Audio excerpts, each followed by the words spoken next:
আপনি কি কানাডায় কাজ করতে চান? আজকে আমরা জানব কিভাবে সহজেই কানাডার ওয়ার্ক পারমিটের জন্য আবেদন করা যায়।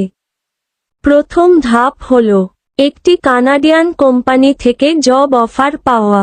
এই অফারের জন্য অনেক সময় LMIA লাগে, যেটা সরকারি অনুমোদন। আপনার এমপ্লয়ার যদি LMIA পান, তাহলে সেটা আবেদন করার সময় জমা দিতে হবে। এটি প্রমাণ করে যে বিদেশি কর্মী নেওয়ার প্রয়োজন আছে। এরপর কানাডার অফিসিয়াল ইমিগ্রেশন ওয়েবসাইটে গিয়ে অনলাইনে ওয়ার্ক পারমিটের জন্য আবেদন করতে হবে।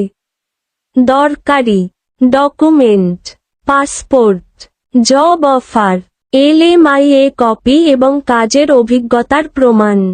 আবেদন জমা দেওয়ার পর আপনাকে বায়োমেট্রিক দিতে হবে। এরপর আপনার ফাইল প্রসেস করা হবে, যা কয়েক সপ্তাহ পর্যন্ত সময় নিতে পারে। সবকিছু ঠিক থাকলে আপনি পাবেন কানাডার ওয়ার্ক পারমিট। আরও এমন ভিডিওর জন্য সাবস্ক্রাইব করুন স্টাডি অ্যাব্রড উইথ PP।